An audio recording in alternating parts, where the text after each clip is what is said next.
Hello everyone and welcome to civil staff. बहुत बहुत स्वागत है आपका प्रीवियस ईयर क्वेश्चंस की डिस्कशन वाली सीरीज़ में। हमने ऑलरेडी इस सीरीज़ के अंदर आपको 7 लेक्चर्स प्रोवाइड कर दी हैं, जिनके अंदर हमने आपके सामने दिए हुए पहले 4 chapters starting from introduction, then growth and development, then economic planning and then inflation and business cycle के क्वेश्चंस 1995 से 2018 तक जो भी यूपीएससी ने आपसे प्रीलिम्स में पूछे हैं उनको डिस्कस कर लिया है। उनकी मैंने आपको थ्योरी भी पढ़ा दी है, ताकि ना केवल वो क्वेश्चंस बल्कि जो उनकी थ्योरी के रिलेटेड कोई भी क्वेश्चन आपसे आपके अपकमिंग एग्जाम में पूछा जाए तो वो आपका गलत ना हो, उसको आप आसानी से सॉल्व कर पाएँ।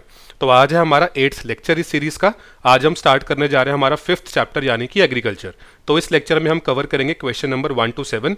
ऑलमोस्ट 20 क्वेश्चंस हैं जो इस चैप्टर से पूछे गए हैं पिछले 23-24 सालों में। हम अगले लेक्चर में बाकी रिमेनिंग क्वेश्चंस कवर करेंगे एग्रीकल्चर के। आज हम कर रहे हैं क्वेश्चन नंबर 1 to 7। तो क्वेश्चन स्टार्ट करने से पहले थोड़ी सी पहले थ्योरी कवर करते हैं ताकि आपके क्वेश्चंस आसानी से हो जाएं। राइट, स्टार्ट करते हैं इनपुट्स फॉर द फार्मर से। किसी भी किसान ने अगर एग्रीकल्चर करना है, खेती बाड़ी करनी है, उसे कुछ इनपुट्स चाहिए। राइट, कोई भी बिजनेस करने के लिए, कोई भी एक्टिविटी करने के लिए जो इकोनॉमिक एक्टिविटी है, हमें इनपुट्स चाहिए होते हैं। अगर वही इकोनॉमिक एक्टिविटी हम एग्रीकल्चर लें या फार्मिंग लें तो हमें कौन से इनपुट्स चाहिए, एक फार्मर को क्या क्या चाहिए। उसे सबसे पहले लैंड चाहिए। राइट, नंबर 2 से क्या चाहिए, लेबर चाहिए। नंबर 3 कैपिटल चाहिए यानी कि पैसा चाहिए। नंबर 4 इंफॉर्मेशन चाहिए। नंबर 5 उसे सीड्स चाहिए। नंबर 6 इंश्योरेंस कवरेज चाहिए। नंबर 7 उसको फर्टिलाइजर्स चाहिए। नंबर 8 पेस्टिसाइड्स चाहिए। नंबर 9 पानी चाहिए यानी कि इरिगेशन चाहिए। उसके बाद उसे मशीनरी भी चाहिए, इक्विपमेंट भी चाहिए, और उसके बाद डिमांड के बारे में भी उस फार्मर को पता होना चाहिए कि मैं क्या चीज़ लगाऊं, क्या चीज़ उगाऊं अपने फार्म के अंदर जिसकी मार्केट के अंदर डिमांड हो। राइट, तो आपको ये इनपुट्स दिमाग में अच्छे से फिट होने चाहिए कि कौन से इनपुट्स फार्मर को लगते हैं खेती करने के लिए या फार्मिंग करने के लिए। जब मैं लैंड की बात करता हूं तो ये तो आपको समझ में आता है कि फार्मर को जमीन चाहिए खेतीबाड़ी करने के लिए, लेकिन सिर्फ यहां पर फिजिकल जमीन की बात नहीं हो रही है, यहां पर लैंड के कैरेक्टरिस्टिक्स की बात भी हो रही है। जैसे कि लैंड का साइज क्या है, कितने एकड़ लैंड है, कितने हेक्टेयर लैंड है, क्या स्मॉल होल्डिंग है, क्या मार्जिनल होल्डिंग है, क्या लार्ज होल्डिंग है। उसके बाद लैंड की फर्टिलिटी की बात होती है कि जो लैंड है वो बैरन लैंड तो नहीं है, कितना फर्टाइल है, कौन सी सॉइल है, किस टाइप की सॉइल है, वो सॉइल कौन से क्रॉप्स को सपोर्ट करती है, वो सॉइल किन न्यूट्रिएंट्स में डेफिशिएंट है और किन न्यूट्रिएंट्स में अच्छी है, मतलब सॉइल के कैरेक्टरिस्टिक्स क्या है। तो लैंड को आपने सिर्फ फिजिकल लैंड लेकर नहीं चलना कि जो आपका एक लैंड का क्रॉस सेक्शन है, आपने उस लैंड के कैरेक्टरिस्टिक्स को भी लेकर चलने हैं। वो फिजिकल कैरेक्टरिस्टिक्स भी हो सकते हैं, size of the land, shape of the land, fertility of the land, और वो इंस्टीट्यूशनल कैरेक्टरिस्टिक्स भी हो सकते हैं लैंड के, जैसे कि लैंड रिकॉर्ड्स, कि लैंड रिकॉर्ड्स अच्छे हैं कि नहीं, वो मेंटेन्ड है कि नहीं। तो ये सब चीजें लैंड के अंडर आती हैं। नंबर 2 है लेबर। मैं खुद भी फार्म के ऊपर काम कर सकता हूं एज अ फार्मर, मैं लेबर को एम्प्लॉय भी कर सकता हूं on the farm as labour. तो मेरे पास हायर्ड लेबर भी हो सकती है, मेरी खुद की लेबर भी हो सकती है, मैं खुद भी काम कर सकता हूं फार्म के ऊपर। नंबर 3 है कैपिटल यानी कि पैसा। तो पैसा मैं खुद की जेब से भी इन्वेस्ट कर सकता हूं और पैसा मुझे लोन पर भी मिल सकता है क्रेडिट के तौर पे, ताकि मैं उसको इन्वेस्ट करके खेती बाड़ी कर सकूं। उसके बाद आती है बहुत इंपॉर्टेंट इनपुट यानी कि इंफॉर्मेशन। किस चीज की इंफॉर्मेशन? इस इंफॉर्मेशन में क्या क्या आता है? वेदर की इंफॉर्मेशन, क्लाइमेट की information, extension services, technical know how, right, breeds की इंफॉर्मेशन, सीड्स की क्वालिटीज की इंफॉर्मेशन, वैरायटीज की इंफॉर्मेशन, मार्केट में डिमांड कितनी है उसकी इंफॉर्मेशन, कौन सी गवर्नमेंट पॉलिसीज मेरे ऊपर एज अ फार्मर लागू होती हैं उसकी इंफॉर्मेशन। तो ये इंफॉर्मेशन बहुत ही इंपॉर्टेंट कंपोनेंट है जो फार्मर की डिसीजन मेकिंग में उसको हेल्प करता है। उसके बाद आगे सीड्स की, जो भी चीज मुझे उगानी है उसके सीड्स की अवेलेबिलिटी है, क्वालिटी अवेलेबिलिटी है, क्वालिटी सीड्स के अवेलेबल हैं, क्या उनकी प्राइस सही है सीड्स की। उसके बाद आता है इंश्योरेंस की कवरेज कितनी है उस इंश्योरेंस पॉलिसी की, उसकी कॉस्ट मुझे एज अ फार्मर कितनी पड़ेगी, मुझे कितना प्रीमियम पे करना पड़ेगा उस इंश्योरेंस कवरेज स्कीम के अंदर आने के लिए। उसके बाद आगे फर्टिलाइजर्स एंड पेस्टिसाइड्स। राइट, उसके बाद आ गया इरिगेशन। एंड टू एंड का मतलब यह कि सिर्फ जो सोर्स को आइडेंटिफाई कर लेने से इरिगेशन के मेरे खेत तक तो इरिगेशन पहुंच नहीं जाती है, तो उस सोर्स को आइडेंटिफाई किया, चाहे वो लेक हो, चाहे वो रिवर हो, चाहे वो रेजरवॉयर हो, उस सोर्स से पूरा इरिगेशन नेटवर्क बना हो, पूरा डिस्ट्रीब्यूशन नेटवर्क बना हो मेरे खेत तक, और आगे उस एक्सेस पानी की ड्रेनेज का भी सिस्टम मेरे खेत के ऊपर हो। तो एंड टू एंड सोल्यूशन मुझे इरिगेशन का मिलना चाहिए। उसके बाद या तो मैं मशीनरी यूज करूंगा, या मैं अपने हाथ यूज करूंगा, या मैं ट्रेडिशनल टूल्स यूज करूंगा, या मैं टेक्नोलॉजिकल एडवांस एडवांसमेंट्स के थ्रू बने हुए एग्रीकल्चरल इक्विपमेंट्स यूज करूंगा, तो वो भी एक इंपॉर्टेंट इनपुट बनते हैं फार्मर के लिए। उसके बाद डिमांड की नॉलेज भी होनी चाहिए कि जो मैं चीज उगाऊं क्या उसकी डिमांड मार्केट में है, क्या मेरी प्रोड्यूस बिक जाएगी, क्या मुझे मुनाफा हो जाएगा। तो ये सब चीजें फार्मर के लिए इनपुट बनती हैं उसकी डिसीजन मेकिंग के अंदर कि मैं क्या उगाऊं, कब उगाऊं और कितना उगाऊं और किसके लिए उगाऊं, what to produce, how much to produce, for whom to produce. तो जो भी इकोनॉमिक डिसीजंस लेता है फार्मर वो इन इनपुट्स के बेसिस पर लेता है। अब डिपेंडिंग ऑन की जो इनपुट्स फार्मर की हैं वो कैसी हैं, अवेलेबल है कि नहीं है, अगर अवेलेबल है तो कितनी अवेलेबल है, और नंबर 3 अफोर्डेबल है कि नहीं। डिपेंडिंग ऑन दीज थिंग्स या तो फार्मर सब्सिस्टेंस फार्मिंग करेगा या फार्मर कमर्शियल फार्मिंग करेगा, राइट। तो सब्सिस्टेंस फार्मिंग क्या होती है कि लोकल लेवल पर ही जितनी भी प्रोड्यूस है वो कंज्यूम हो जाए, फार्मर की फैमिली, फार्मर का विलेज उस प्रोड्यूस को कंज्यूम कर लेता है। लेकिन जो कमर्शियल फार्मिंग होती है उसमें खास तौर पर दिमाग में रखा जाता है कि जो मैं प्रोड्यूस कर रहा हूं ये मेरे सेल्फ कंजम्पशन के लिए नहीं है, ये मार्केट की कंजम्पशन के लिए है। मुझे मार्केटेबल सरप्लस प्रोड्यूस करना है और वो सरप्लस मार्केट में जाएगा और मार्केट में बिकेगा और मुझे उसमें से कुछ इनकम होगी। तो जैसा इनपुट होगा वैसा ही स्टाइल ऑफ फार्मिंग होगा। अगर आपका लैंड सपोज कीजिए कि बहुत ही छोटा, आपके पास सिर्फ 0.5 हेक्टेयर फार्म है, हो सकता है कि उस 0.5 हेक्टेयर फार्म के ऊपर आप कमर्शियल फार्मिंग कर ही ना पाओ। और आपके पास फार्म तो बड़ा है लेकिन वो फर्टाइल नहीं है, हो सकता है फिर भी आप कमर्शियल फार्मिंग ना कर पाओ। हो सकता है कि आपका फार्म फर्टाइल भी हो और आपका लैंड साइज, फार्म का साइज भी अच्छा हो, लेकिन आपके पास timely adequate quantity of inputs available ना हो, सीड्स अवेलेबल ना हो, इंफॉर्मेशन अवेलेबल ना हो, ट्रैक्टर अवेलेबल ना हो, बाकी मशीनरी अवेलेबल ना हो, पैसे अवेलेबल ना हो, तो भी हो सकता है कि आप कमर्शियल फार्मिंग करो ना, राइट, कर ही ना पाओ। तो आपकी इनपुट्स की क्वांटिटी पे, उनकी अवेलेबिलिटी पे, उनकी अफोर्डेबिलिटी पे, उनकी क्वालिटी पे डिपेंड करता है कि जो फार्मर है वो किस तरह की फार्मिंग करेगा, या वो सब्सिस्टेंस फार्मिंग करेगा या वो कमर्शियल फार्मिंग करेगा। मैंने आपको ये चीज सब्सिस्टेंस फार्मिंग भी समझाई क्या है और कमर्शियल फार्मिंग भी समझाई क्या है, राइट। अगर फार्मर कमर्शियल फार्मिंग करता है, हम सिर्फ कमर्शियल फार्मिंग वाला पार्ट यहां पे उठा रहे हैं बिकॉज सब्सिस्टेंस फार्मिंग में क्या होगा कि फार्मर ने प्रोड्यूस किया और वो प्रोड्यूस उसकी लोकल लेवल के ऊपर कंज्यूम हो गई। कमर्शियल फार्मिंग में क्या होगा कि जो प्रोडक्शन है वो मार्केट तक पहुंचेगी। तो प्रोडक्शन जब मार्केट में पहुंची, अब मार्केट में कौन से प्लेयर्स हैं जो कि एक्टिव हैं, वहां पर कमीशन एजेंट्स हो सकते हैं, वहां पर गवर्नमेंट हो सकती है, वहां पर फूड प्रोसेसिंग इंडस्ट्रीज के बायर्स हो सकते हैं जो कि वहां से रॉ मटेरियल खरीदें और बाद में उसको प्रोसेस करें और उसको कंज्यूमर तक पहुंचाएं। तो मार्केट में गवर्नमेंट हो सकती है, मार्केट के अंदर कमीशन एजेंट्स हो सकते हैं, मार्केट के अंदर फूड प्रोसेसिंग इंडस्ट्रीज के बाइंग एजेंट्स हो सकते हैं, बायर्स हो सकते हैं, ये तीनों भी हो सकते हैं। इनके अलावा और लोग भी मार्केट के अंदर हो सकते हैं। सपोज कीजिए कि मार्केट के अंदर गवर्नमेंट है, तो गवर्नमेंट क्या करेगी, गवर्नमेंट प्रोक्योर करेगी सामान फार्मर से मार्केट के अंदर, उसके थ्रू बफर स्टॉक बनाएगी ताकि देश के अंदर फूड सिक्योरिटी इंश्योर हो सके और उस फूड सिक्योरिटी प्रोग्राम के थ्रू, उन स्कीम्स के थ्रू उस प्रोक्योर्ड फूड ग्रेन्स को कंज्यूमर तक पहुंचा देगी। अगर मार्केट के अंदर होलसेलर्स हैं तो होलसेलर्स के थ्रू रिटेलर्स के पास सामान जाएगा, उसके बाद सामान कहां पहुंच जाएगा, कंज्यूमर की प्लेट के ऊपर। अगर मार्केट के अंदर फूड प्रोसेसिंग इंडस्ट्रीज के बायर्स हैं तो वो वहां से रॉ मटेरियल खरीदेंगे, उसको प्रोसेस करेंगे अपनी इंडस्ट्री के अंदर और अल्टीमेटली उसको फिर पहुंचा देंगे कंज्यूमर के पास। तो starting from input till the plate of the consumer, ये पूरी आपकी क्या बनी, एग्रीकल्चर की सप्लाई चेन बनी। अगर आपके दिमाग के अंदर ये सप्लाई चेन क्लियर है तो आपको अब समझ में आ जाएगा कि क्वेश्चन कहां कहां से पूछा जा सकता है आपके यूपीएससी के पेपर के अंदर। हर इनपुट से क्वेश्चन पूछा जा सकता है। लैंड से क्वेश्चन पूछा जा सकता है, कैसे, लैंड यूज से, लैंड के रिफॉर्म से, लैंड रिफॉर्म्स पॉलिसी से, लैंड के साइज से कि कौन सी स्मॉल फार्मिंग्स होती हैं, कौन सी स्मॉल होल्डिंग्स होती हैं, कौन से मार्जिनल होल्डिंग्स होती हैं, कौन सी होल्डिंग्स को हम लार्ज होल्डिंग्स कहते हैं। सीड से क्वेश्चन पूछा जा सकता है कि क्या इंडिया की, गवर्नमेंट ऑफ इंडिया की क्या कोई सीड पॉलिसी है, जो सीड रिप्लेसमेंट रेट होता है वो क्या होता है, क्वालिटी सीड्स क्या होती हैं, कौन सी ऑर्गेनाइजेशंस, इंस्टीट्यूशन सीड्स में इन्वॉल्व है इंडिया के अंदर। इरिगेशन से क्वेश्चन पूछा जा सकता है। गवर्नमेंट की बहुत सारी योजनाएं हैं जैसे कि प्रधानमंत्री कृषि सिंचाई योजना, उसके अलावा भी प्रधानमंत्री कृषि सिंचाई योजना के अंदर भी और योजनाएं हैं इरिगेशन को लेके।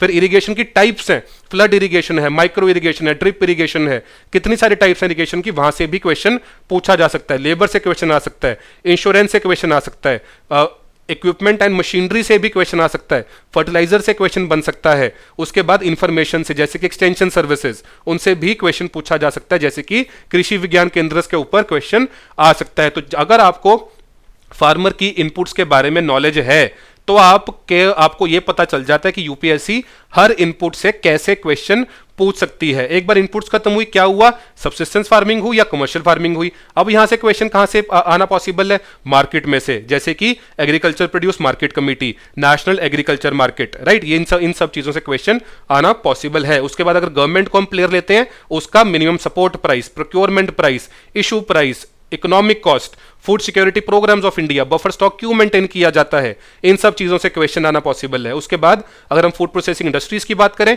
तो एफपीआईज के ऊपर, मेगा फूड पार्क्स के ऊपर, कॉन्ट्रैक्ट फार्मिंग के ऊपर, हर चीज से, इन चीजों से क्वेश्चन यहां पर आना पॉसिबल है। तो आपको अगर ये फ्लो चार्ट क्लियर हो जाता है तो आप कभी भी क्वेश्चन के अंदर मार नहीं खाओगे, बिकॉज आप वेल प्रिपेयर्ड होगे कि क्वेश्चन यहां से इन डायमेंशन से पूछा जा सकता है। तो आप तैयारी भी उसी तरह करोगे, आप अखबार को भी उसी तरह से पढ़ोगे, आप मैगजीन्स को भी उसी नजर से पढ़ोगे कि अगर इन चीजों के अंदर, इन स्टेप्स के अंदर, इस फ्लो चार्ट के अंदर वो चीज फिट होती है तो आप उसको कभी भी स्किप नहीं करोगे। अब हमने ये फ्लो चार्ट समझ लिया, अब हम स्टार्ट करते हैं मिनिमम सपोर्ट प्राइस से, यानी कि अगर गवर्नमेंट प्रोक्योर करती है आपके मार्केट में से तो सिस्टम कैसे डेवलप होता है। तो हमने कहा गवर्नमेंट प्रोक्योर करती है, तो गवर्नमेंट प्रोक्योर करके बफर स्टॉक बनाती है और फिर बफर स्टॉक से आगे वो फूड ग्रेन्स को डिस्पेंस करती है, डिस्ट्रीब्यूट करती है बेनिफिशियरीज को थ्रू सर्टेन स्कीम्स, जैसे कि पीडीएस, जैसे कि national food security mission, national food security act, etcetera, right. तो हमने यहां पर पढ़ना है सबसे पहले कि मिनिमम सपोर्ट प्राइस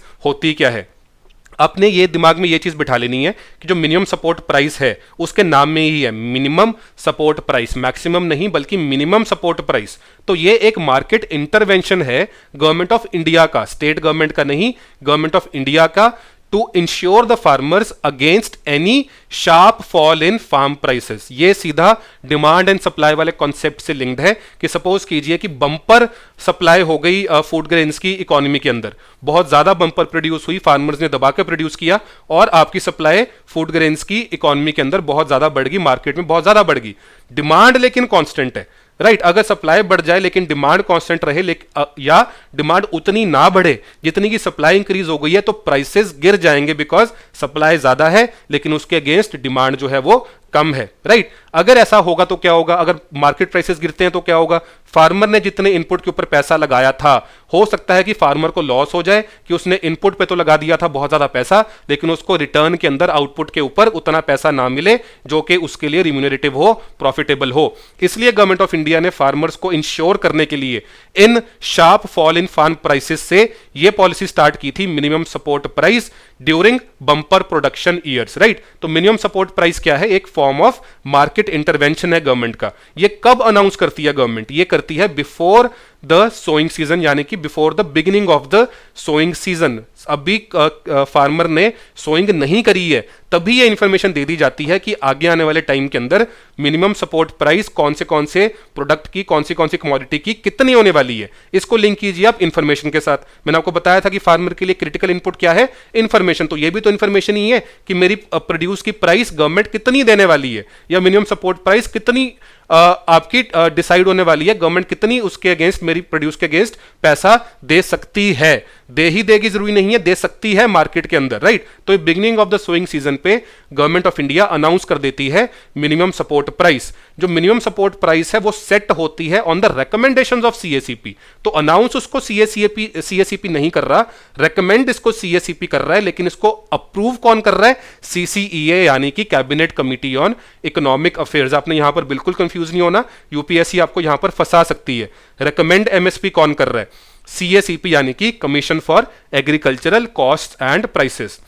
उसको अप्रूव कौन कर रहा है, अप्रूव कर रहा है सीसीईए, यानी कि जो कैबिनेट कमिटी है यूनियन गवर्नमेंट की ऑन इकोनॉमिक अफेयर्स, वो इसको अप्रूव कर रही है। अनाउंस कौन कर रहा है, अनाउंस कर रही है government of India, right. Recommend कर रहा है सीएसीपी, अप्रूव कर रहा है सीसीई और अनाउंस कर रहा है गवर्नमेंट ऑफ इंडिया। ऑब्जेक्टिव्स क्या है, ताकि फार्मर्स को बचा पाना कि वो डिस्ट्रेस सेल ना करें। डिस्ट्रेस सेल का मतलब प्रेशर में आके सेल, डिस्ट्रेस में आके सेल। अगर वो डिस्ट्रेस में आके सेल करेंगे तो वो प्रोडक्टिव नहीं होगी, उनको रिम्यूनरेशन अच्छी नहीं मिलेगी, प्रॉफिटेबल नहीं होगी, फार्मर हमारा खुश नहीं होगा, वो पॉवर्टी में जा सकता है और एग्रीकल्चरल सेक्टर जो है हमारा वो बूम नहीं करेगा। तो जो डिस्ट्रेस सेल्स से बचाना है फार्मर को, ये इसका ऑब्जेक्टिव है एमएसपी का। दूसरा क्या है कि एक तो डिस्ट्रेस सेल से बचा लिया, दूसरा गवर्नमेंट ने प्रोक्योर कर लिया, गवर्नमेंट ने प्रोक्योर करके बफर स्टॉक में रख लिया और फूड ग्रेन्स फिर बफर स्टॉक में से आगे डिस्ट्रीब्यूट कर दिए जरूरतमंद पॉपुलेशन को, गरीब लोगों को पब्लिक डिस्ट्रीब्यूशन के थ्रू। तो जो एमएसपी है उसका एक objective to procure food grains for the public distribution भी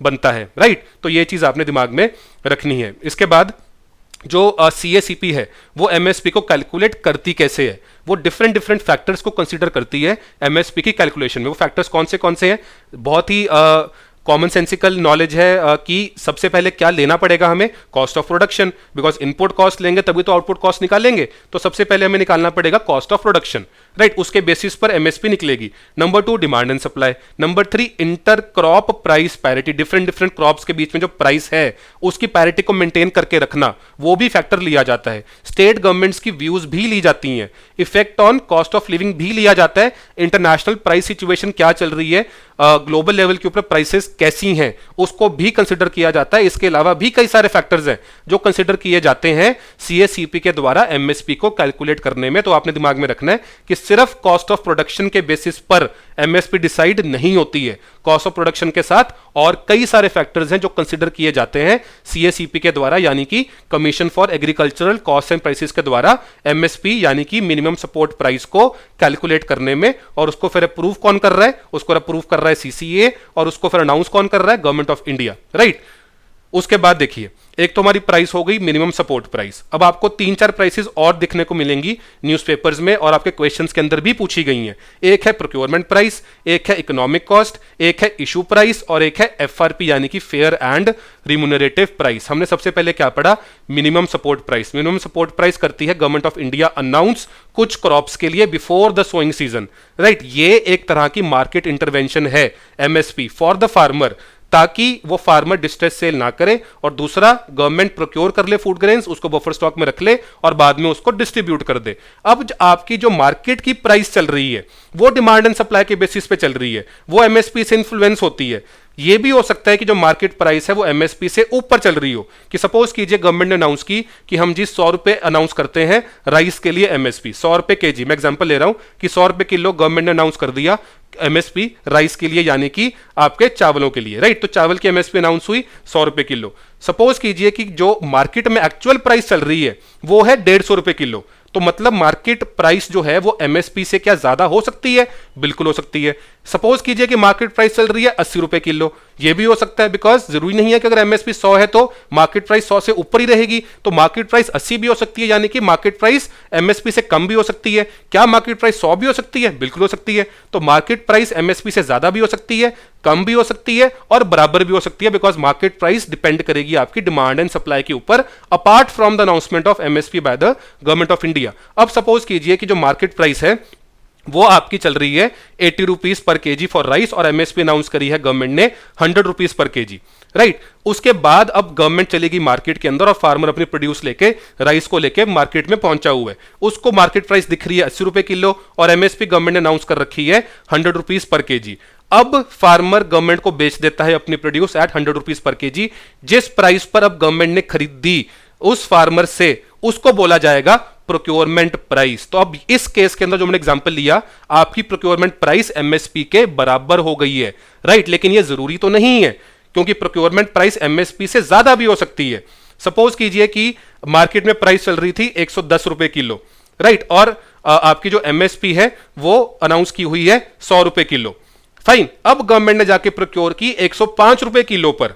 अब 105 रुपए क्या बनी, प्रोक्योरमेंट प्राइस, जबकि एमएसपी कितनी थी 100 रुपए किलो। तो अगर फार्मर ने गवर्नमेंट को दे दिया अपना प्रोड्यूस, अपनी राइस गवर्नमेंट को दे दी 105 रुपए किलो में, जबकि मार्केट प्राइस 110 थी, 105 में उसने गवर्नमेंट को सेल कर दी, 105 जो प्राइस बनी वो प्रोक्योरमेंट प्राइस बनी। प्रोक्योरमेंट प्राइस अब एमएसपी से ज्यादा है 5 रुपए किलो, क्योंकि एमएसपी कितनी थी 100 रुपए किलो, लेकिन प्रोक्योरमेंट प्राइस कितनी बनी 105 रुपए किलो। क्या प्रोक्योरमेंट प्राइस एमएसपी से कम हो सकती है, कभी भी नहीं। क्यों, एमएसपी गवर्नमेंट ने खुद अनाउंस करी है, तो गवर्नमेंट कैसे जाके प्रोक्योर कर सकती है at a price which is lower than the MSP which it itself has announced.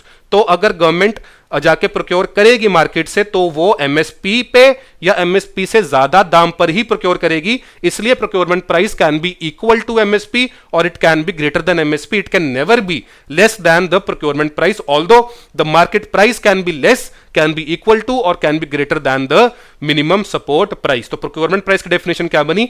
Price at which the government agencies like FCI procures food grains for its food security operations. तो जिस price पर government actually procure कर रही है वो जो price है उसको हम बोलेंगे procurement price. And it can never B, I am again and again repeating, it can never ever be lower than the minimum support price, however it can be more than the minimum support price, right. उसके बाद आती है economic cost.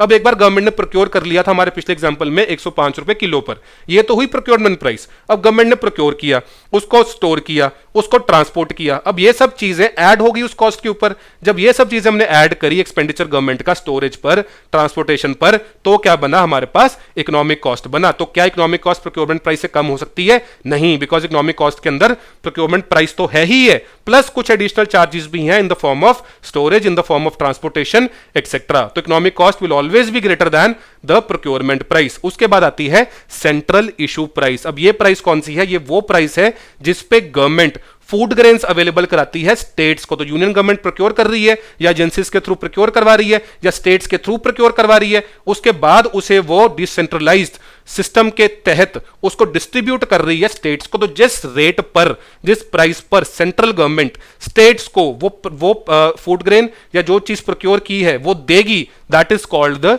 Issue price. अब ये subsidised रहेगा obviously, तो economic cost ज्यादा होगी, इशू प्राइस हमेशा इकोनॉमिक कॉस्ट से कम रहेगी। फाइन, तो सबसे ज्यादा इन तीनों में से procurement price, economic cost, issue price, और अगर हम चौथी भी ऐड कर दें एमएसपी, इनमें से सबसे ज्यादा कौन सा होगा, हाईएस्ट कौन सा होगा? हमेशा economic cost, because economic cost के अंदर प्रोक्योरमेंट प्राइस भी होगी प्लस उसके अलावा एडिशनल चार्जेस भी होंगे। लोएस्ट कौन सा होगा? लोएस्ट हमेशा होगा इशू प्राइस, बिकॉज वो सब्सिडाइज्ड रहेगी। और प्रोक्योरमेंट प्राइस और एमएसपी का हमें अभी पता नहीं, बिकॉज हमें एक्चुअली देखना पड़ेगा कि भाई कौन सी प्राइस कैसे है। Procurement price can be equal to MSP और it can be greater than MSP. तो प्रोक्योरमेंट प्राइस पहले आएगी या एमएसपी पहले आएगी या दोनों साथ आएंगी, ये चीज हमें देखनी पड़ेगी डिपेंडिंग ऑन कि प्रोक्योरमेंट प्राइस एमएसपी से ज्यादा है या प्रोक्योरमेंट प्राइस एमएसपी से के बराबर है, क्योंकि प्रोक्योरमेंट प्राइस एमएसपी से कभी कम तो हो ही नहीं सकती। फाइन, तो ये चीज आपने दिमाग में रखनी है। एक लास्ट प्राइस है एफआरपी, यानी कि fair and remunerative price. It is the minimum price that sugar mills, not the government, that sugar mills have to pay to the sugar cane farmers. तो पहले गवर्नमेंट अनाउंस करती थी statutory minimum price, हम आने वाली slides में देखेंगे कि जो शुगर मिल्स के लिए पहले गवर्नमेंट ऑफ इंडिया अनाउंस करती थी स्टैट्यूटरी मिनिमम प्राइस एसएमपी। उसके बाद स्वामीनाथन कमेटी आई, उसने अपना रिपोर्ट दी, उसके बेसिस पर एसएमपी हटा दी गई और एफआरपी का कॉन्सेप्ट आया, फेयर एंड रिम्यूनरेटिव प्राइस का कॉन्सेप्ट आया। ये वो प्राइस है जो शुगर मिल ओनर्स, गवर्नमेंट नहीं, मैं अगेन बता रहा हूं, यहां पर गलती नहीं करनी, गवर्नमेंट नहीं पे कर रही है, ये कर रही है शुगर मिल ओनर्स पे कर रहे हैं। तो शुगर मिल जो पे कर रही है शुगर केन ग्रोवर्स को, जिनसे वो शुगर केन खरीद रहे हैं, जिसको फर्दर वो प्रोसेस कर रहे हैं into sugar and other things, तो जो वो प्राइस शुगर मिल पे कर रहा है उन शुगर केन ग्रोवर्स को, that is called the fair and remunerative price. It can also be the state advised price, क्योंकि कुछ स्टेट्स ऐसी हैं जो कि एफआरपी के ओवर एंड अबव अपनी प्राइस अनाउंस करती हैं, जिसको वो बोलती हैं स्टेट एडवाइज्ड प्राइस।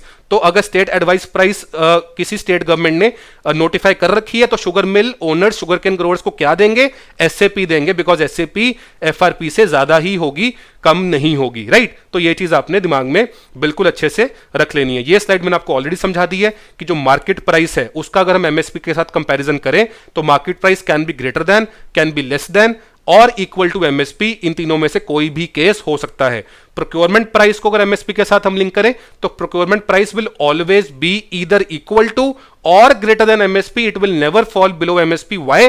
बिकॉज जब गवर्नमेंट जाके प्रोक्योर करेगी तो वो एमएसपी से कम पर प्रोक्योर नहीं करेगी, बिकॉज खुद उसने अनाउंस करी है एमएसपी, तो वो कैसे, किस मुंह से जाके वो एमएसपी से कम में प्रोक्योर कर ले। तो प्रोक्योरमेंट प्राइस या तो एमएसपी से ज्यादा होती है या एमएसपी के बराबर होती है। उसके बाद इकोनॉमिक कॉस्ट जो है वो प्रोक्योरमेंट प्राइस के साथ साथ कुछ एडिशनल चार्जेस भी हैं, स्टोरेज का, ट्रांसपोर्टेशन का, तो वो ऐड हो जाता है, इसलिए इकोनॉमिक कॉस्ट हमेशा प्रोक्योरमेंट प्राइस से ज्यादा रहेगी। उसके बाद इकोनॉमिक कॉस्ट में से अगर हम इशू प्राइस को माइनस कर दें तो वो फूड सब्सिडी बन जाएगी गवर्नमेंट के लिए, because issue price is less than the economic cost. तो जो डिफरेंस बचा वो बना food subsidy bill government of India का, बिकॉज गवर्नमेंट सब्सिडाइज करके स्टेट गवर्नमेंट्स को आगे फूड ग्रेन दे रही है। उसको खर्चा कितना आया था, इकोनॉमिक कॉस्ट, लेकिन आगे उसने कितना कमाया, इशू प्राइस। तो बीच में जो डिफरेंस बना that is nothing but the food subsidy burden for the government of India. तो ये कॉन्सेप्ट्स आपको बिल्कुल क्रिस्टल क्लियर दिमाग के अंदर कर लेना, बिकॉज इसके ऊपर गलती बहुत लगती है और किसी भी किताब में ये चीजें बहुत क्लियरली एक्सप्लेन्ड नहीं है। फाइन, तो हमने बहुत अच्छे से आपको ये चीज एक्सप्लेन कर दी है। अब यहां पर देखिए कि जो एमएसपी है, मिनिमम सपोर्ट प्राइस जो पॉलिसी है या जो ये गवर्नमेंट का स्टेप है, इसके कुछ लिमिटेशंस भी हैं। पहली लिमिटेशन क्या है कि ये सब क्रॉप्स के लिए अनाउंस नहीं होती हैं। ऑलमोस्ट 23, 24, 25 क्रॉप्स होती हैं जिनके लिए सीएसीपी इनको रेकमेंड करता है गवर्नमेंट ऑफ इंडिया को, तो सब क्रॉप्स के लिए नहीं होती हैं। It is announced for a limited number of crops, not all. यहां से भी क्वेश्चन बन सकता है। तो आपने ये गलती नहीं करनी कि MSP is announced for all crops. आपने ये गलती भी नहीं करनी कि MSP is announced only for cereals. तो सिर्फ सीरियल्स के लिए अनाउंस भी नहीं होती है, पल्सेस भी हैं, शुगर केन भी है, उसके अलावा कुछ आपके कमर्शियल क्रॉप्स भी हैं जिनके लिए एमएसपी अनाउंस होती है, उसको हम आगे फर्दर देखेंगे। तो it is not announce for all the crops, it is announced for a limited number of crops which include, apart from cereals, it includes commercial crops also, it includes certain pulses also, it includes cotton as well. Fine. तो सिर्फ MSP announce कर देने से, second point, बहुत important point, हमें लगता है कि यार गवर्नमेंट ने एमएसपी अनाउंस कर दी तो गवर्नमेंट अपनी झोला लेके खड़ी हो जाएगी फार्मर के आगे कि लो जी हमें तो आप इसके अंदर झोले के अंदर फूड ग्रेन्स डाल दो। ये जरूरी नहीं है, राइट। अगर एमएसपी अनाउंस करती है कुछ क्रॉप्स के लिए, सपोज कीजिए 24 क्रॉप्स के लिए अनाउंस किया, तो गवर्नमेंट उस 24 क्रॉप्स को जाके मार्केट में प्रोक्योर कर ही लेगी, ऐसा जरूरी बिल्कुल भी नहीं है, 100% ट्रू नहीं है। हां, गवर्नमेंट प्रोक्योर कर सकती है, अगर जाएगी तो एमएसपी से कम पे प्रोक्योर नहीं करेगी, ये पक्का है, लेकिन चली जाएगी और प्रोक्योर कर ही लेगी ऐसा जरूरी नहीं है। इसलिए एमएसपी का अनाउंस कर देना does not mean assured procurement. It can lead to procurement but it does not mean assured procurement. अब इसका कैच क्या है कि अगर भैया प्रोक्योरमेंट करनी ही नहीं है तो अनाउंस क्यों कर रहे हो? आपके दिमाग में क्वेश्चन आ सकता है कि अगर आपने प्रोक्योर नहीं करना गवर्नमेंट साहब, तो आप जाके इसको एमएसपी को अनाउंस क्यों कर रहे हो?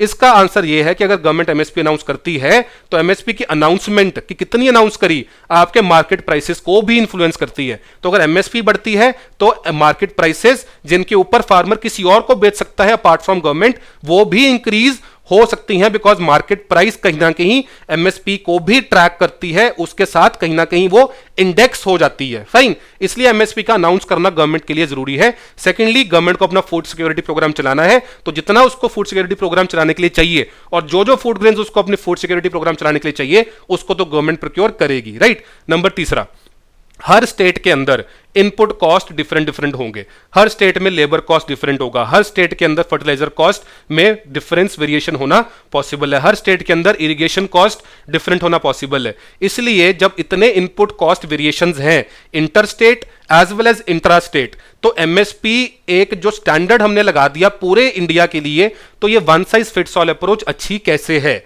राइट। हो सकता है कि किसी स्टेट में इनपुट कॉस्ट बहुत ज्यादा हो और जितनी एमएसपी किसी जो गवर्नमेंट ऑफ इंडिया ने अनाउंस करी है वो फार्मर की इनपुट कॉस्ट कवर ही ना करती हो, राइट। ऐसा भी तो हो सकता है। इसलिए एमएसपी की ये लिमिटेशन मानी जाती है कि cannot take into account, it does not take into account the interstate as well as inter-region variations in the production cost या फिर input cost, right? अगर हम इसकी variations लेना start कर दें फिर तो देश के लिए शायद 2500 अलग अलग MSP में बनानी पड़ेंगी कि इस स्टेट के लिए इतनी, इस स्टेट के इस रीजन के लिए इतनी, उस रीजन के लिए इतनी, राइट। तो ऐसा हम करेंगे तो बहुत ज्यादा chaos क्रिएट हो जाएगा, तो ये लिमिटेशन मानी जाती है एमएसपी की। नंबर 4, एमएसपी अगर बढ़ाई जाती है तो मैंने आपको पहले बताया सेकंड पॉइंट में कि मार्केट प्राइस कहीं ना कहीं एमएसपी को ट्रैक करती है। अगर एमएसपी बढ़ी, मार्केट प्राइस अगर बढ़ी, तो इन्फ्लेशन इकोनॉमी के अंदर हो सकती है। It can lead to inflationary pressures, it will lead to, जरूरी नहीं है, it can lead to, it may lead to inflation in the economy. Plus क्योंकि गवर्नमेंट सब क्रॉप्स के लिए अनाउंस नहीं कर रही और जो लिमिटेड क्रॉप्स के लिए अनाउंस कर रही है उनमें से भी कुछ ही क्रॉप्स को जाके वो प्रोक्योर करती है, जैसे कि वो राइस प्रोक्योर करती है, व्हीट प्रोक्योर करती है। तो अगर गवर्नमेंट उन क्रॉप्स को प्रोक्योर करती है, लिमिटेड क्रॉप्स को, तो फार्मर को एक इंसेंटिव मिलता है उन्हीं क्रॉप्स को उगाने के लिए जिसको गवर्नमेंट प्रोक्योर करती है। इससे क्या होता है, हमारा क्रॉपिंग पैटर्न डिस्टर्ब होता है, हमारा क्रॉपिंग सिस्टम डिस्टर्ब होता है, स्क्यूड क्रॉपिंग पैटर्न होता है जो कि सस्टेनेबल नहीं है इन द लॉन्ग रन। अगर मैं एग्जांपल लूं पंजाब की, तो पंजाब में व्हीट राइस साइकिल चला हुआ है, जबकि वहां पर ग्राउंड वाटर के बहुत ज्यादा बुरे हाल हैं, लेकिन ये व्हीट राइस साइकिल क्यों चला हुआ है? बिकॉज गवर्नमेंट प्रोक्योर करती है। तो क्या वो सस्टेनेबल एग्रीकल्चर है? वो सस्टेनेबल एग्रीकल्चर नहीं है। क्या वो अच्छा एग्रीकल्चर है? क्या वो लॉन्ग टर्म एग्रीकल्चर है? वो अच्छा एग्रीकल्चर या लॉन्ग टर्म एग्रीकल्चर नहीं माना जाएगा, बिकॉज उससे क्रॉपिंग पैटर्न उस रीजन के हिसाब से नहीं सेट हो रहा, बल्कि गवर्नमेंट की पॉलिसी के हिसाब से सेट हो रहा है, जिसको इन्वायरमेंट सस्टेन बहुत लंबे टाइम तक नहीं कर पाएगी। तो MSP is also blamed for the skewed cropping pattern of the nation. Fine, ये चीज आपने दिमाग में रखनी है। इसके साथ कुछ हम रीसेंट अनाउंसमेंट्स देख लें, रीसेंट डेवलपमेंट्स देख लें। एक स्वामीनाथन कमेटी बनाई गई थी, national commission on farmers, right. तो जो नेशनल कमीशन ऑन फार्मर्स उनके चेयरमैन थे मिस्टर स्वामीनाथन। तो उनकी रिपोर्ट में उन्होंने ये रेकमेंड किया था कि जो एमएसपी है it should be at least 50% more than the weighted average cost of production, कि भाई किसान को एटलीस्ट 50% तो मुनाफा हो, कि MSP should be at least 50% more than the weighted average cost of production. और आपके लेटेस्ट बजट में 2018-19 के बजट में एमएसपी जो अनअनाउंस्ड खरीफ क्रॉप्स के लिए है वो अरुण जेटली जी ने अनाउंस किया कि it will be 1.5 times the cost of production. तो आपको ये चीज भी दिमाग के अंदर रखनी है। और यहां पर आप देखिए, ये मैंने उठाया है सीएसीपी की वेबसाइट से कि कितनी कितनी कमोडिटीज के लिए, कौन सी कमोडिटीज के लिए एमएसपी अनाउंस की जाती है। तो पैडी के लिए हो रही है, ज्वार के लिए हो रही है, बाजरा के लिए हो रही है, रागी के लिए हो रही है, मेज, तूर, मूंग, उड़द, पल्सेस भी आ गई हैं, ग्राउंडनट, सनफ्लावर, कॉटन भी है, wheat, barley, gram, lentil, rapeseed, safflower, jute, sugar cane, copra. तो कमर्शियल क्रॉप्स भी हैं, सीरियल्स भी आपको दिख रहे हैं, पल्सेस भी आपको दिख रही हैं। तो इन चीजों के लिए एमएसपी अनाउंस होती है। नोट कीजिए कि इस पूरी लिस्ट के अंदर कहीं भी कोई भी फ्रूट नहीं है, ना टी है ना कॉफी है। तो ना टी है ना कॉफी है, ना ही कोई फ्रूट है। तो आपको ये सारे याद करने की तो जरूरत नहीं है, लेकिन मोटा मोटा याद ये रखिए कि सीरियल्स भी हैं भाई, पल्सेस भी हैं, कॉटन भी है, कमर्शियल क्रॉप्स भी हैं कुछ, राइट। लेकिन कोई भी फ्रूट नहीं है, कोई चाय नहीं है, कोई कॉफी नहीं है, ये चीजें एमएसपी के अंदर नहीं है। चलिए स्टार्ट करते हैं हमारे पहले क्वेश्चन के साथ। अब आपको एक क्वेश्चन बहुत ही इजी लगेगा। ये है 2009 का क्वेश्चन। पहली स्टेटमेंट क्या है और आपको करेक्ट स्टेटमेंट ढूंढनी है। पहली है, the commission for agricultural cost and prices recommends MSP for 32 crops. भाई कहां 32 क्रॉप्स? अगर आप यहां पर गिनोगे तो ये ऑलमोस्ट 24-25 क्रॉप्स निकलेंगे। तो 32 क्रॉप्स के लिए नहीं अनाउंस करती है आपकी सीएसीपी, सॉरी रेकमेंड नहीं करती आपकी सीएसीपी एमएसपी, इसलिए पहली स्टेटमेंट हमारी गलत हो जाती है। सेकंड स्टेटमेंट क्या है? ये है नेशनल फूड सिक्योरिटी मिशन के ऊपर, कि जो यूनियन मिनिस्ट्री है कंज्यूमर अफेयर्स की, फूड एंड पब्लिक डिस्ट्रीब्यूशन की, उसने लॉन्च किया था नेशनल फूड सिक्योरिटी मिशन। ये स्टेटमेंट भी गलत है, बिकॉज ये जो union ministry of consumer affairs है, फूड एंड पब्लिक डिस्ट्रीब्यूशन है, उसने नहीं लॉन्च किया एनएफएसएम, बल्कि जो एनएफएसएम की जो नेशनल लेवल कमेटी है उसके चेयरमैन है union minister for agriculture and farmers welfare. तो मिनिस्ट्री ऑफ कंज्यूमर अफेयर्स का इसके साथ लिंक नहीं है। तो हमारा आंसर क्या बना? डी, यानी कि नीदर 1 नॉर 2, दोनों ही स्टेटमेंट्स हमारी गलत हैं। इसके बारे में कुछ जानते हैं, जो नई चीज हमारे सामने आ गई है, national food security mission. Although ये मिशन 2007 में स्टार्ट किया गया था, लेकिन आज भी ये मिशन चल रहा है। इसको हमने बहुत अच्छे से पढ़ना है, क्वेश्चन आ सकता है इसके ऊपर। इसके बारे में कुछ पॉइंट्स जानते हैं। नंबर 1 ये कि ये मिशन स्टार्ट हुआ था as a centrally sponsored scheme of the government of India in 2007। और किसकी रिकमेंडेशन पे स्टार्ट हुआ था? एनडीसी, यानी कि नेशनल डेवलपमेंट काउंसिल, जो आज एग्जिस्ट नहीं करती है लेकिन उस टाइम पर एग्जिस्ट करती थी 2007 में, जब प्लानिंग कमीशन था, तब नीति आयोग नहीं था। तो एनडीसी ने रिकमेंड किया था कि भैया आप एक national food security mission start करो। क्यों? अपनी फूड ग्रेन्स की प्रोडक्शन एंड प्रोडक्टिविटी को बढ़ाने के लिए। तो इनिशियल जो टारगेट रखा गया था 11th प्लान में, वो रखा गया था कि हम प्रोडक्शन बढ़ाएंगे फूड ग्रेन्स की by 10 million tonne. Total production नहीं करेंगे 10 मिलियन टन, बल्कि बढ़ाएंगे 10 मिलियन टन। उसके अंदर सब टारगेट्स क्या थे?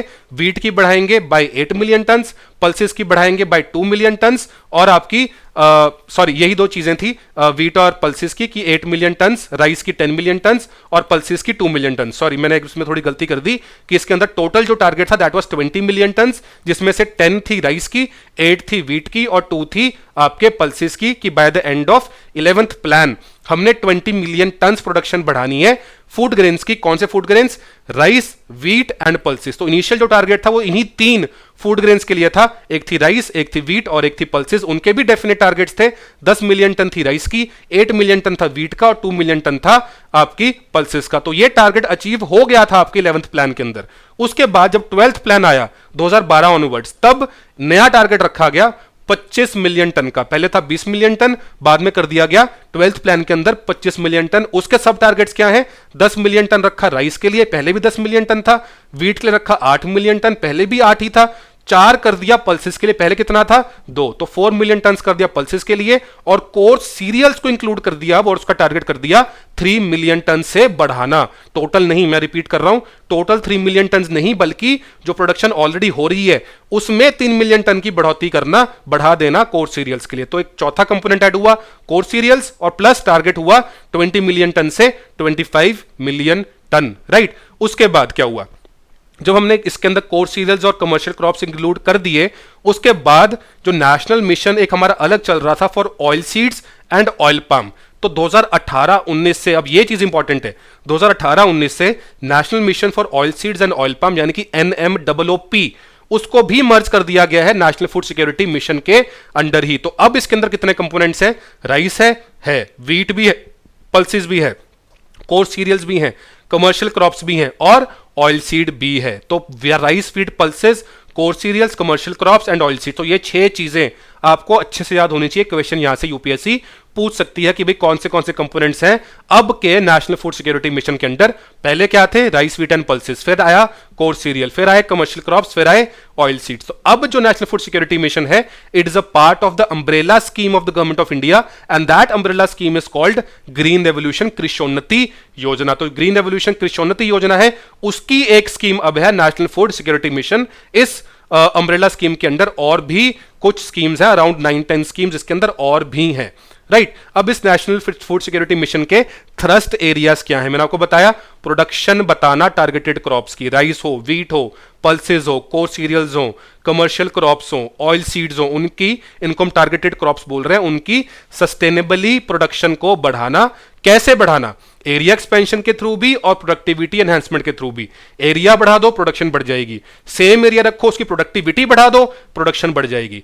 नंबर 2, सॉइल फर्टिलिटी को रिस्टोर करना, प्रोडक्टिविटी को बढ़ाना at the farm level, plus farm की जो इनकम है, नेट इनकम है जो फार्मर की जेब में जाती है, उसको बढ़ाना, ताकि आपको याद होगा प्रधानमंत्री मोदी जी का target doubling the farmer income by 2022, वो भी इसके अंदर, इसके थ्रू कहीं ना कहीं लागू किया जा रहा है। तो फार्म लेवल इनकम बढ़ाना, सॉइल की फर्टिलिटी को मेंटेन करना, उसको रिस्टोर करना, एरिया एक्सपैंड करना, प्रोडक्टिविटी इंप्रूव करना, ताकि प्रोडक्शन बढ़ सके उन टारगेटेड क्रॉप्स के। और वो कौन से टारगेटेड क्रॉप्स हैं, rice, wheat, pulses, coarse cereals, commercial crops and oil seeds. तो आपको ये चीजें इस क्वेश्चन के बारे में याद रखनी है। एक लास्ट चीज नोट कर लीजिए कि जो इस स्कीम का या इस मिशन का, नेशनल फूड सिक्योरिटी मिशन का इंस्टीट्यूशनल फ्रेमवर्क है, वो ऐसा है, नेशनल लेवल के ऊपर क्या है, जनरल काउंसिल, स्टेट लेवल के ऊपर क्या है, state food security mission executive committee, और डिस्ट्रिक्ट लेवल के ऊपर क्या है, district food security mission executive committee. तो जनरल काउंसिल जो नेशनल लेवल पर है, उसको हेड कौन कर रहा है, उसको हेड कर रहे हैं यूनियन मिनिस्टर फॉर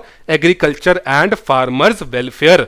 तो यहां से वो क्वेश्चन आपका निकल रहा था कि भाई ये कौन सी मिनिस्ट्री है, ministry of agriculture and farmer welfare, ना कि ministry of consumer affairs, right. तो यहां पर आपको ये चीज दिमाग में रखनी थी। स्टेट लेवल के ऊपर जो इसकी कमेटी है, उसको हेड कौन कर रहा है, चीफ सेक्रेटरी स्टेट के, और जो डिस्ट्रिक्ट लेवल के ऊपर है, उसको कौन हेड कर रहा है, या तो डीसी या फिर सीईओ ऑफ जिला परिषद, फाइन, इनमें से कोई भी हेड कर सकता है, फाइन।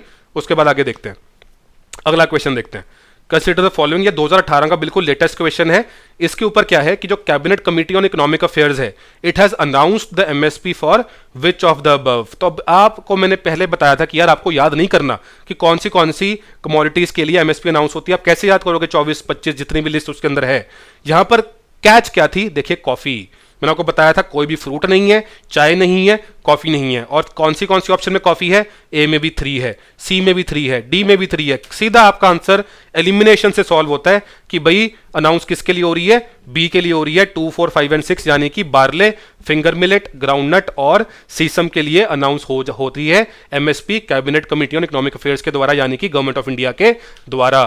तो यहां पर मैंने उसको मार्क कर दिया, बार्ले है, बाजरा है, ग्राउंडनट है, सीसम है, फिंगर मिलेट यानी कि बाजरा। तो आप देख सकते हैं कि एमएसपी सीरियल्स के लिए भी अनाउंस होती है, पल्सेस के लिए भी होती है, कमर्शियल क्रॉप्स के लिए भी होती है, लेकिन ना किसी फ्रूट के लिए होती है, ना ही चाय कॉफी के लिए होती है, टी कॉफी भी नहीं है। इसलिए ये क्वेश्चन आपका एलिमिनेशन से, ना कि बहुत ज्यादा नॉलेज से सॉल्व होना था। तो जिन लोगों ने इसको कॉफी से सॉल्व कर लिया उनका सॉल्व हुआ, बाकी को एक क्वेश्चन मुश्किल लगा था। फाइन, क्वेश्चन नंबर 3 देखते हैं।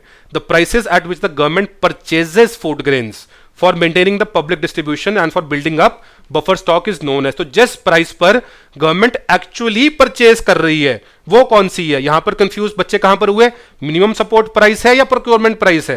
मैंने आपको पहले बताया कि जिस प्राइस पर गवर्नमेंट जाकर प्रोक्योर करती है that is the procurement price, not the MSP, because the procurement price can be greater than MSP but never below it. Fine, तो इसलिए इसका आंसर है प्रोक्योरमेंट प्राइस, ना कि एमएसपी। मैंने आपको यह चीज पहले समझा दी थी। प्रोक्योरमेंट प्राइस वो प्राइस है जिस पे गवर्नमेंट एक्चुअली प्रोक्योर करती है। एमएसपी तो वो प्राइस है जो government before the sowing season announce कर देती है कि भाई ये इसकी एमएसपी रहेगी। लेकिन मार्केट प्राइस के हिसाब से प्रोक्योरमेंट प्राइस चेंज हो सकती है, लेकिन एमएसपी से कभी नीचे नहीं जा सकती। एमएसपी के बराबर हो सकती है, एमएसपी से ज्यादा भी प्रोक्योरमेंट प्राइस हो सकती है। चलिए फोर्थ क्वेश्चन देखते हैं। ये क्वेश्चन है आपका कि आपने आइडेंटिफाई करनी है करेक्ट स्टेटमेंट्स। पहली दो स्टेटमेंट्स क्या है? Union government fixes the SMP statutory minimum price of sugar cane for each sugar season. यह आपका 2010 में क्वेश्चन आया था, तब एसएमपी अनाउंस की जाती थी यूनियन गवर्नमेंट के द्वारा, तब एफआरपी वाला कॉन्सेप्ट नहीं था, फेयर एंड रिम्यूनरेटिव प्राइस वाला कॉन्सेप्ट नहीं था। तब यूनियन गवर्नमेंट एसएमपी अनाउंस करती थी शुगर केन के लिए ईच शुगर सीजन में। ये वो प्राइस थी जो शुगर मिल्स ने फार्मर्स को देनी होती थी, शुगर केन ग्रोवर्स को देनी होती थी। फाइन, तो तब के लिए स्टेटमेंट बिल्कुल सही थी कि union government fixes SMP for sugar cane for each sugar season. Correct statement है। सेकंड स्टेटमेंट क्या है कि sugar as well as sugar cane, गन्ना और चीनी are essential commodities under the essential commodities act 1955। ये भी ट्रू है। तो आपकी उस टाइम पर ये स्टेटमेंट दोनों ही ट्रू थी, बोथ 1 एंड 2। इसके बारे में थोड़ा सा थ्योरी पढ़नी बहुत इंपॉर्टेंट है, राइट। इसमें आपको मैं कुछ होमवर्क भी दूंगा।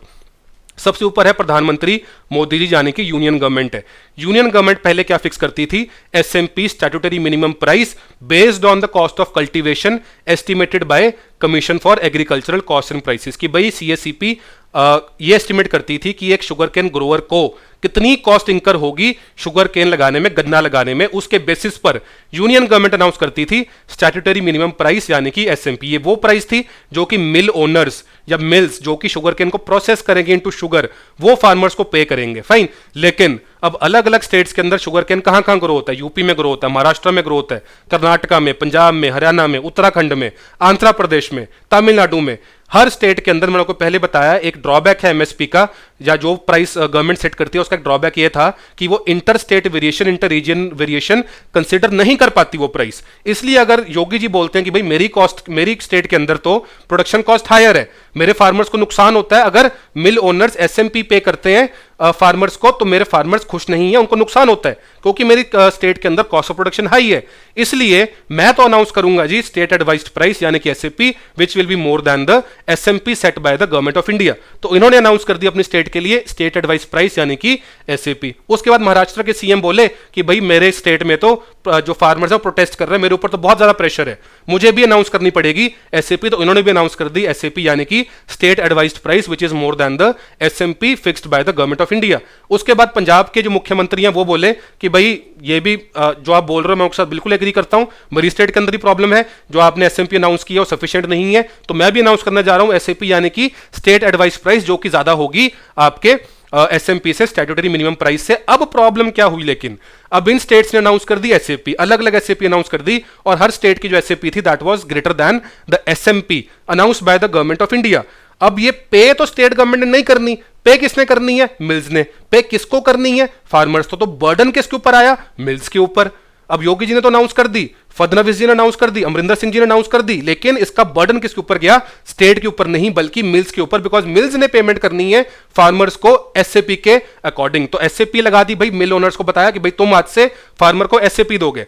मिल ओनर्स कह रहे हैं कि पहले हम एसएमपी दे रहे थे, अब आप कह रहे हो एसएपी दो, लेकिन एसएमपी और एसएपी के बीच में डिफरेंस ही ज्यादा है। अब ये हम एक्स्ट्रा डिफरेंस या जो एक्स्ट्रा पेमेंट है वो कहां से लाएंगे, कहां से निकालेंगे? यही प्रॉब्लम चलती है हमारे शुगर मिल्स की, जो आप देखते हो कि इतने सारे डेट्स हैं, इतने सारी पेंडिंग पेमेंट्स हैं फार्मर्स को, इतने सारी जो प्रोटेस्ट होते हैं, बार बार आपके न्यूज के अंदर आते हैं कि फार्मर ऑर्गेनाइजेशंस प्रोटेस्ट कर रही हैं, स्ट्राइक पे जाने की धमकी दे रही हैं, इसी वजह से होता है, राइट। तो गवर्नमेंट ने कमेटी बिठाई थी, स्वामीनाथन कमेटी, उन्होंने रेकमेंड किया कि भाई एसएमपी को छोड़ो, आप स्टार्ट करो फेयर एंड रिम्यूनरेटिव प्राइस। और ये प्राइस गवर्नमेंट ऑफ इंडिया ने अनाउंस करनी स्टार्ट कर दी है 2009-10 से। तो एसएमपी वाला कॉन्सेप्ट हटा दिया गया है और फेयर एंड रिम्यूनरेटिव प्राइस वाला कॉन्सेप्ट अब आ गया है। अब आपने मुझे यहां पर यह बताना है, होमवर्क आपके लिए है कि एसएमपी हटी, एफआरपी आई, तो एफआरपी में क्या नया था, एफआरपी और एसएमपी में डिफरेंस क्या है, क्या फर्क पड़ा एफआरपी के अनाउंस करने से, क्या मेथोडोलॉजी में फर्क है एफआरपी को कैलकुलेट करने में और एसएमपी को कैलकुलेट करने में, क्या फर्क है इन दोनों में, राइट। तो आपको ये चीज मुझे कमेंट सेक्शन में कमेंट करके बतानी है, राइट, जरूर बताइएगा, ये बहुत इंपॉर्टेंट है। चलिए आगे, इसको मैंने एक बार ग्रामेटिक जो डायग्राम आपको बताई है उसको एक बार वर्ड्स में भी डाल देते हैं कि एसएमपी क्या होती है। SMP used to be announced, अब अनाउंस नहीं होती है, it used to be announced by the central government based on the cost of cultivation estimated by CACP. उसके बाद क्योंकि डिफरेंसेस होते हैं कॉस्ट ऑफ प्रोडक्शन में, प्रोडक्टिविटी लेवल्स में, प्रेशर भी बहुत सारे फार्मर ग्रुप्स डालते हैं, इसलिए स्टेट्स ने इशू करनी स्टार्ट करी थी state advised price which used to be greater than the statutory minimum price, fine. उसके बाद क्या हुआ कि गवर्नमेंट जो है, गवर्नमेंट ऑफ इंडिया है, वो कभी भी, जैसे एमएसपी के अंदर क्या होता है, गवर्नमेंट खुद जाती है मार्केट में और प्रोक्योर करती है फ्रॉम द फार्मर्स, लेकिन जो शुगर केन है उसके केस में क्या है, गवर्नमेंट कभी भी खुद जाके प्रोक्योर नहीं करती, it gets it procured from the mills. तो मिल्स हैं जो प्रोक्योर करते हैं फ्रॉम द फार्मर इधर एट द एफआरपी और at the SAP as the case में बी, राइट, क्योंकि एसएमपी तो अब रही नहीं, एसएमपी को रिप्लेस कर दिया है एफआरपी ने। तो ये शुगर मिल्स हैं जो पेमेंट करते हैं फार्मर को, शुगर कैन ग्रोवर को, एफआरपी या state advised price as the case में बी। तो इसीलिए शुगर केन वाला जो केस है वो थोड़ा टिपिकल है, क्योंकि गवर्नमेंट इसमें डायरेक्ट प्रोक्योरमेंट नहीं कर रही है। गवर्नमेंट एमएसपी के केस में तो डायरेक्ट जा रही है, प्रोक्योर भी करती है, सारी चीजें नहीं, लेकिन कुछ चीजें प्रोक्योर करती है, आपको बताया मैंने, वीट करती है, राइस करती है, लेकिन यहां पर वो खुद प्रोक्योर नहीं करती है, यहां पर मिल ओनर्स प्रोक्योर करते हैं, गवर्नमेंट मिल ओनर्स के द्वारा प्रोक्योर करवाती है और बाद में गवर्नमेंट उन मिल ओनर से कुछ शुगर ले सकती है to be distributed into the through the public distribution system, जिसको कि लेवी शुगर भी कहा जाता है, levy sugar, LEVY sugar, fine. तो ये चीज आपने दिमाग में रखनी है। उसके बाद जो आपके क्वेश्चन के अंदर सेकंड स्टेटमेंट थी, that was based on essential commodities act. भैया अब ये क्या है, नाम के अंदर ही है एसेंशियल कमोडिटीज, बिल्कुल जो एसेंशियल कमोडिटीज है उसको गवर्न करने के लिए पार्लियामेंट की, यानी कि यूनियन की एक एक्ट है, 1955 की एक्ट है। ये एक्ट क्यों बनाई गई थी? बनाई गई थी to ensure the delivery of certain commodities of product, the supply of which if obstructed owing to hoarding और black marketing would affect the normal life of people। तो जो रोजमर्रा की जिंदगी के अंदर हम आइटम्स कंज्यूम करते हैं, वो आलू हो, प्याज हो, टमाटर हो, चीनी हो, राइट, ये सब चीजें जो हम प्रोक्योर करते हैं, जो हम कंज्यूम करते हैं एज अ कंज्यूमर, अगर उनकी होर्डिंग स्टार्ट हो जाए, उनका काला बाजारी स्टार्ट हो जाए, ब्लैक मार्केटिंग स्टार्ट हो जाए, तो एक आम इंसान की लाइफ अफेक्ट हो सकती है।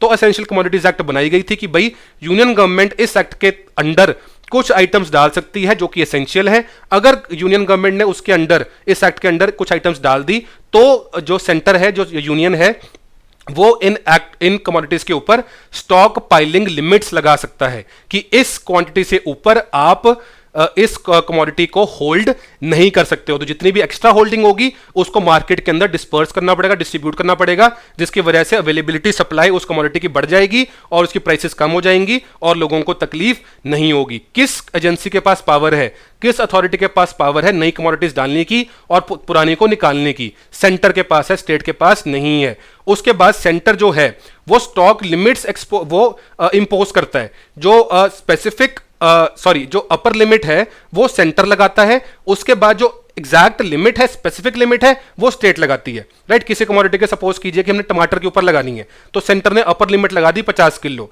राइट, अपर लिमिट है 50 किलो, लेकिन जो स्टेट स्पेसिफिक लिमिट है वो कौन लगा रहा है? वो लगा रही है अलग अलग राज्यों की सरकारें, फाइन। तो अपर लिमिट सेंटर लगाता है, लेकिन स्पेसिफिक लिमिट्स लगाती है स्टेट की सरकार, यानी कि राज्य की सरकार। उसके बाद ये भी इस एक्ट के अंदर प्रोविजन है कि भाई अगर कोई स्टेट सेंटर की सजेशन को इस एक्ट के अंडर नहीं मानना चाहता तो वो ऐसा कर सकता है कि भाई सपोज कीजिए टमाटरों के ऊपर सेंट्रल गवर्नमेंट ने एक लिमिट लगा दी, लेकिन कोई स्पेसिफिक राज्य, सपोज कीजिए महाराष्ट्र, उस लिमिट को नहीं लगाना चाहता, टमाटरों को ऊपर नहीं लगाना चाहता लिमिट, उसको नहीं इंक्लूड करना चाहता, तो वो राज्य कर सकता है। तो ऐसा भी हो सकता है कि सेंट्रल गवर्नमेंट कहे कि टमाटर के ऊपर इतनी लिमिट है, लेकिन महाराष्ट्र कहे हमने नहीं लगानी, तो ये एक्ट उस स्टेट को फ्रीडम देती है कि ठीक है, आपके पास ये पावर है that you can negate what the center is saying and you may not impose the stock holding limit on the commodity which the central government is asking you to impose a limit on। तो ये चीज भी इसके अंदर हो सकती है। उसके बाद क्वेश्चन नंबर 5 देखते हैं। करेक्ट सीक्वेंस पूछा गया है डिक्रीजिंग ऑर्डर में sugar cane producing states in India का, 4 स्टेट्स दी गई हैं। ये क्वेश्चन 2000 में आया था, उसके बाद ये ऑर्डर चेंज भी हुआ है, आपको नया ऑर्डर में बता दूंगा, लेकिन अगर आज भी ये क्वेश्चन आता है तो ऑर्डर क्या है यूपी, महाराष्ट्र, तमिलनाडु और आंध्रा, बिकॉज उन्होंने 1 2 3 4 नहीं पूछा है यहां पर हाईएस्ट, जबकि आज भी यूपी है, लेकिन आगे वाली स्टेट्स में कुछ चेंजेस हैं, अगली साइड में देखते हैं। तो सबसे ज्यादा शुगर केन प्रोड्यूस कौन कर रहा है? यूपी, महाराष्ट्र, तमिलनाडु, आंध्रा, इसी डिक्रीजिंग ऑर्डर के अंदर है। अगर हम देखें टॉप की स्टेट्स, तो सबसे पहले कौन है? यूपी, फिर है महाराष्ट्र, फिर है Tamil Nadu, then Karnataka, then Andhra, Bihar, Gujarat, Haryana, Punjab and Uttarakhand. तो आपको ये ऑर्डर थोड़ा सा याद रखना है, एटलीस्ट टॉप की 5 स्टेट्स आपको पता होनी चाहिए। यूपी है, महाराष्ट्र है, तमिलनाडु है, कर्नाटका है और आंध्रा है, राइट। ये डेटा साल के अकॉर्डिंग चेंज भी हो सकता है। अब इस क्वेश्चन को देखिए, क्वेश्चन नंबर 6। आपके सामने 3 स्टेटमेंट्स हैं। ये क्वेश्चन 2004 में आया था और आपसे पूछा गया कि कौन सी स्टेटमेंट इनमें से करेक्ट है। इस क्वेश्चन के अंदर मुझे पर्सनली थोड़ा सा डाउट है, मैं आपके ऊपर एक क्वेश्चन छोड़ूंगा, मैं आपको बताता हूं कि मुझे क्या डाउट है, ताकि आप मुझे कमेंट सेक्शन में कमेंट करके बता सकें कि इसका करेक्ट आंसर क्या है। पहली स्टेटमेंट देखते हैं। Regarding the procurement of food grains, government of India follows a procurement target rather than an open ended procurement policy, right. तो ये जो स्टेटमेंट है ये बोल रही है कि जब गवर्नमेंट ऑफ इंडिया प्रोक्योरमेंट करने जाती है फूड ग्रेन्स की मार्केट में, तो गवर्नमेंट ऑफ इंडिया कोई प्रोक्योरमेंट टारगेट फॉलो करती है, ना कि ऐसा करती है कि जितना भी फार्मर ने उगाया उसको उठा लो। तो ओपन एंडेड प्रोक्योरमेंट पॉलिसी नहीं है, बल्कि प्रोक्योरमेंट टारगेट है गवर्नमेंट ऑफ इंडिया का, जिसके हिसाब से वो मार्केट में से फूड ग्रेन्स को प्रोक्योर करती है। क्या स्टेटमेंट सही है? सेकंड स्टेटमेंट देखते हैं। Government of India announces minimum support prices only for cereals. अब ये चीज तो पहले डिस्कस कर चुके हैं कि सिर्फ सीरियल्स के लिए अनाउंस नहीं करती, पल्सेस भी हैं भाई, सीरियल्स भी हैं, कमर्शियल क्रॉप्स भी हैं, शुगर केन भी है, तो सिर्फ सीरियल्स के लिए अनाउंस नहीं होता। तो 2 तो हमारा गलत ही है, तो 1 एंड 2 ओनली नहीं होगा और 2 ओनली भी नहीं होगा, या तो आंसर सी होगा या डी होगा। थर्ड स्टेटमेंट देख लेते हैं। For distribution under TPDS, wheat and rice are issued by the government of India at uniform central issue prices to the states. अब ये चीज मैंने पहले देखी है कि जो सेंट्रल गवर्नमेंट है वो पहले प्रोक्योर करती है, फिर उसके ऊपर खर्चा करती है, इकोनॉमिक कॉस्ट बनता है, उसके बाद वो इशू प्राइस पे, जिसको कि CIP बोला जाता है, सेंट्रल इशू प्राइस, उस पे इशू करती है फूड ग्रेन स्टेट को या यूनियन टेरिटरी को। तो थर्ड भी सही है। मुझे जो डाउट है वो है स्टेटमेंट नंबर 1 में, बिकॉज मेरी नॉलेज के हिसाब से government of India open ended procurement policy करती है, तो मुझे इसका आंसर डी लगता है। लेकिन इसका बुक्स में मैंने चेक किया, इसका आंसर 1 एंड 3 दिया गया है। आप मुझे कमेंट सेक्शन में बताइएगा कि फर्स्ट स्टेटमेंट करेक्ट कैसे है, गवर्नमेंट कौन सा प्रोक्योरमेंट टारगेट फॉलो करती है, और अगर आपको ये पता चलता है तो मुझे ये भी बताइएगा कि procurement target government of India का कितना है। फाइन, इस क्वेश्चन को भी मैं डाउट में रखता हूं, लेकिन एक दो चीजें हम जान लेते हैं। ये चीज मैंने आपको पहले पढ़ा दी है कि जो एक क्वेश्चन की आपकी सेकंड स्टेटमेंट है, राइट, और थर्ड स्टेटमेंट है। थर्ड स्टेटमेंट के लिए इशू प्राइस आपको पता होना जरूरी है। मैंने आपको पहले समझा दी है कि इशू प्राइस क्या होती है, जो प्रोक्योरमेंट प्राइस है उसके ऊपर कुछ एडिशनल चार्जेस लगेंगे, तो हमारी इकोनॉमिक कॉस्ट बनेगी। इकोनॉमिक कॉस्ट के बाद जिस प्राइस पर सेंट्रल गवर्नमेंट स्टेट्स को इशू कर रही है food grains, that is the central issue price, और इकोनॉमिक कॉस्ट और इशू प्राइस के बीच में जो डिफरेंस होगा, that will be the subsidy bill for the government of India. आज का लास्ट क्वेश्चन देखते हैं, बहुत इजी क्वेश्चन है। ये है नेशनल फूड सिक्योरिटी एक्ट 2013 का क्वेश्चन, और ये 2018 के अंदर आया था। फाइन, बहुत इंपॉर्टेंट क्वेश्चन है। आपको ये बताना है कौन सी स्टेटमेंट या स्टेटमेंट्स करेक्ट हैं। पहली क्या है कि families coming under the category of BPL only are eligible to receive subsidised grains. जब भी ओनली आए, आपके कान दोनों खड़े हो जाने चाहिए हाथी की तरह कि भैया ओनली क्या है। फाइन, तो ये स्टेटमेंट बोल रही है कि सिर्फ और सिर्फ जो BPL कैटेगरी वाले लोग हैं उन्हीं को सब्सिडाइज फूड ग्रेन्स मिलेंगे under the national food security act. बिल्कुल गलत स्टेटमेंट है, बिकॉज आप जानते हैं कि इस एक्ट के under up to 75% of rural population and up to 50% of urban population cover की जाएगी, यानी कि almost 67% of population of India cover की जाएगी। क्या इतने परसेंट ऑफ पॉपुलेशन इंडिया में सिर्फ BPL ही है? क्या 70% लोग BPL है इंडिया के अंदर? नहीं। तो अगर आपको इतना भी पता है कि अप टू 50% अर्बन में, अप टू 75% रूरल में, तो भी आप इस क्वेश्चन को सॉल्व कर सकते हैं। तो पहली स्टेटमेंट हमारी गलत है, तो हमारे पास ऑप्शन के अंदर 1 नहीं होना चाहिए, तो ना ही हमारा आंसर A होगा और ना ही हमारा आंसर C होगा। तो हमारा आंसर या तो B है या D है। तो सेकंड स्टेटमेंट चेक कर लेते हैं। इसके अंदर, इस एक्ट के अंदर जो एल्डेस्ट विमेन है हाउस होल्ड की ऑफ एज 18 ईयर्स और above, that women shall be the head of the house hold for the purpose of issuance of ration card. ये बिल्कुल सही है, बिकॉज इस एक्ट के अंदर विमेन एम्पावरमेंट का एक क्लॉज है, और उस क्लॉज के अंदर कोई भी विमेन जो कि 18 साल या उससे अबव है उस हाउस होल्ड के अंदर, उसको head of the house hold माना जाएगा for the purpose of ration card issuing under national food security act. बिल्कुल सही है ये, राइट। तो आपका आंसर क्या बन गया? B, क्योंकि या तो 2 है या 3 है। हमने 2 देख लिया, सही है, तो 3 हमारी सही नहीं हो सकती है। एक बार चेक भी कर लेते हैं कि pregnant women and lactating mothers are entitled to a take home ration of 1600 calories per day during pregnancy and for 6 months thereafter. ये गलत है।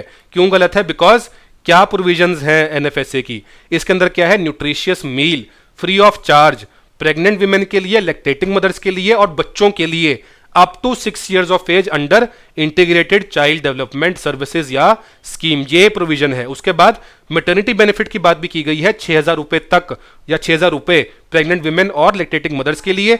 मिड डे मील की जो प्रोविजन है, 6 से 14 साल के जो बच्चे हैं उनको भी free of charge meal, nutritious meal दिया जाएगा मिड डे मील के अंडर। ये भी एनएफएसए के अंडर है।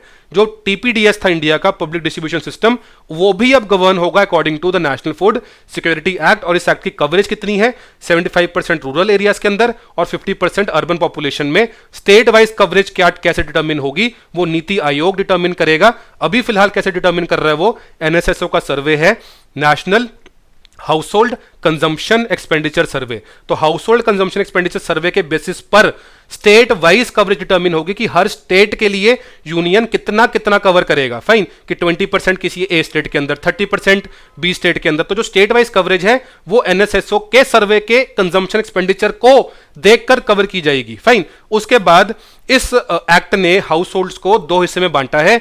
एक है ये वाले, देखिए एनएफएसए में, एक है एएवाई हाउस होल्ड्स और एक है आपके प्रायोरिटी हाउस होल्ड। तो पहले क्या होता था? एएवाई होता था, यानी कि अंत्योदय अन्न योजना, बीपीएल कैटेगरी होती थी और एपीएल कैटेगरी होती थी टीपीडीएस के अंडर। लेकिन अब एनएफएसए के आने से एक तो एएवाई कैटेगरी है और दूसरी है प्रायोरिटी हाउस होल्ड वाली कैटेगरी। जो एएवाई कैटेगरी है उसके लिए जो एलोकेशन है दैट इज 35 kg पर फैमिली। लेकिन जो प्रायोरिटी हाउस होल्ड्स है उनके लिए जो एलोकेशन है वो कितनी है? 5 kg पर पर्सन। तो एएवाई में है पर फैमिली 35 kg और पीएचएच के अंदर है 5 kg पर पर्सन। उसके बाद जो आइडेंटिफिकेशन है हाउस होल्ड्स की स्टेट लेवल के ऊपर वो स्टेट्स खुद करेंगी। तो जो हाउस होल्ड एक्सपेंडिचर सर्वे है उसके बेसिस पर तो सेंट्रल गवर्नमेंट परसेंटेज डिसाइड करेगा कवरेज की स्टेट्स के अंदर। स्टेट्स के अंदर आइडेंटिफाई करना किसका काम है? सेंट्रल गवर्नमेंट का नहीं, बल्कि स्टेट गवर्नमेंट का काम है कि भाई तुम अपना क्राइटेरिया बनाओ, उसके बेसिस पर तो आप ढूंढो कि आपके स्टेट के अंदर कौन से हाउस होल्ड्स एएवाई में आते हैं, कौन से house holds priority house holds में आते हैं। फाइन, तो ये चीजें आपने इस एक्ट के बारे में बिल्कुल अच्छे से याद रखनी है। ये थे आज के 7 क्वेश्चंस। होपफुली आपको कुछ सीखने को मिला हो, कुछ लर्निंग हुई हो। इन क्वेश्चंस की पीडीएफ को डाउनलोड करने के लिए और क्विज फॉर्मेट में सॉल्व करने के लिए विजिट आवर साइट civilstaff.com। कल आपके साथ फिर से हम एक और लेक्चर लेके आएंगे जिसके अंदर हम नेक्स्ट क्वेश्चंस कवर करेंगे एग्रीकल्चर का। होपफुली अगले लेक्चर में हम एग्रीकल्चर को कंप्लीट करेंगे। Thank you so much and happy learning.